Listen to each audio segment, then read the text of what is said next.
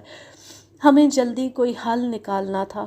ہاشم نے کہا کہ اگر ہم کشتی کے ایک جانب سرکنڈے باندھ لیں اور چپو چلائے بغیر کشتی کو پانی پر بہنے دیں تو ہم مگرمچھ تک بغیر کسی شور کے پہنچ سکتے ہیں۔ اس لیے ہم نے ایسا ہی کرنے کا فیصلہ کیا۔ پانی میں بہتی کشتی کی رفتار اتنی تیز تھی کہ مجھے اکتاہٹ سے نیند آنے لگی۔ بغیر حرکت کیے کشتی پر بیٹھنا بہت مشکل کام تھا۔ سورج ہماری پشت جلا رہا تھا اور دریا جیسے رک سا گیا ہو۔ ایک موڑ مڑنے کے بعد ہمیں وہ ٹیلہ دکھائی دیا اور واقعی وہاں جیسے درخت کا بہت بڑا تنا پڑا ہو مگرمچھ دکھائی دیا۔ کشتی آہستہ آہستہ بہتی گئی۔ کشتی کو بہاؤ کے ساتھ رکھنا ہاشم کے لیے مشکل ہو رہا تھا اور بار بار ایسا لگتا تھا کہ کشتی بہاؤ میں غلط سمت جا کر ہمارے منصوبے پر پانی پھیر دے گی۔ میرا پسینہ ہر لمحہ بڑھتا جا رہا تھا اور ہمارا ساتھی رہنما ہمارے سامنے پسینے میں شرابور لیٹا تھا۔ بہت طویل انتظار کے بعد ہم اتنا قریب پہنچے کہ ہمیں مگرمچھ کے مختلف اعضاء دکھائی دینے لگے۔ اس کے سر کا زخم بہت بڑا تھا اور ابھی منتمل نہیں ہو پایا تھا۔ ساری کھوپڑی پر مٹی اور پیپ دکھائی دے رہی تھی۔ صرف ایک آنکھ درست کام کر رہی تھی۔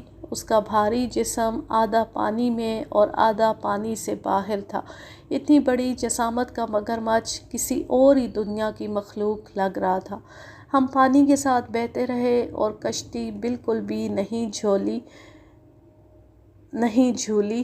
1 منٹ کو ایسا لگا جیسے فطرت نے اپنی سانس روک لی ہو، اور ایسا نشانہ شاید ہی میں نے کبھی لیا ہو۔ 2 بھاری گولیاں کھانے کے بعد قاتل نے حرکت بھی نہیں کی۔ شاید گولیوں سے وہ فوری طور پر ہلاک ہو گیا ہو۔ یوں یہ کہانی اپنے اختتام کو پہنچی۔ اب میں لیتی ہوں آپ سے اجازت۔ جہاں رہیں خوش رہیں، شاد و آباد رہیں، ہنستے مسکراتے رہیں۔ اللہ حافظ۔ اللہ نگہبان۔